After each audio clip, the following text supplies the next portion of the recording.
Daripada kasut, jam, beg semua hermes. Lepas tu punya duit aku 200,000. Sampai lah ni tak berbayar kakak. Sampai lah ni tak berbayar. Anak orang kaya, anak datuk. Kau jangan percaya je, kita ni fikir letakkan 200,000 kan. Mesti dia anggap macam tak ada kentut dia je. Rupa-rupanya dia orang yang macam ni lagi sangka lagi gitu. Yo, anak datuk kaya. Kau jangan percaya dengan nama Tuhan. Satu kau kalau ada kawan, founder ke, naik kereta Mercedes ke, naik BM ke, kalau dia kata nak pinjam kau seminggu ke, sebulan ke, kalau dia akan bayar balik, tak akan bayar. Tak akan bayar. Adik-beradik pun sama. Tak akan bayar. Kau nak bagi, kau bagi terus. Kau jangan terpedaya tau. Kau jangan terpedaya. Kadang-kadang ada orang acah-acah naik kereta Ferrari, naik rumah besar. Kita kata, tak kalah orang kaya nak pinjam duit kan. Isteri tak nak kalah ni, pakai back channel. Aku tengok, betul ni. Betul. Atas ke bawah. Duit aku, 200,000 tak bayar. Ada tu dengan nama Allah ya. Ada menteri ni, dengan nama Allah, aku bersaksi dengan nama Allah, apa aku cerita besar, betul kalau tak sebut nama dia. Datang sini, tunjukkan resort, tunjukkan rumah besar.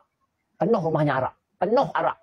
Asyik kata dengan aku, awak tak ada ke space pegel? Dah tua. Yo, penuh arak. Bekas menteri. Aku cerita betul. Bekas-bekas menteri ni pun tengok akun kaya, dia orang jealous.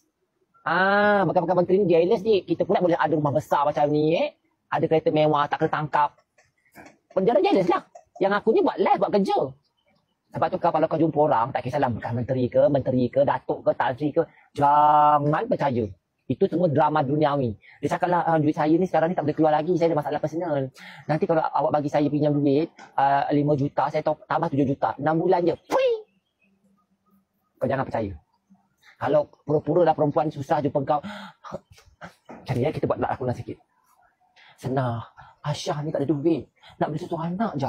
Ada tak duit? Tak banyak pun. Kalau ada RM500. Aisyah ada tak Aisyah? Tolong Aisyah. Senang betul-betul tak ada duit ni.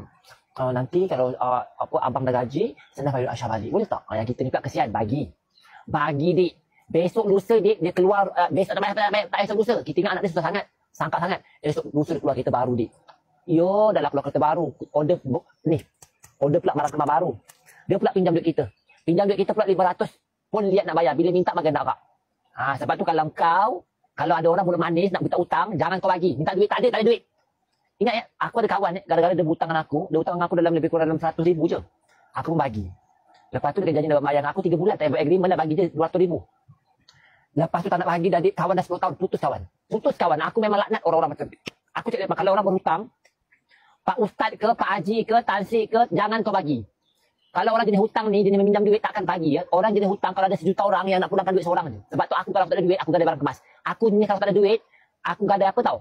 Aku tak akan bagi aku punya VLV ke, Gucci ke, tak ada value. Aku gadai barang kemas, pergi Aranu. Tapi aku nak merempat-rempat dan minta-minta orang. Jijik!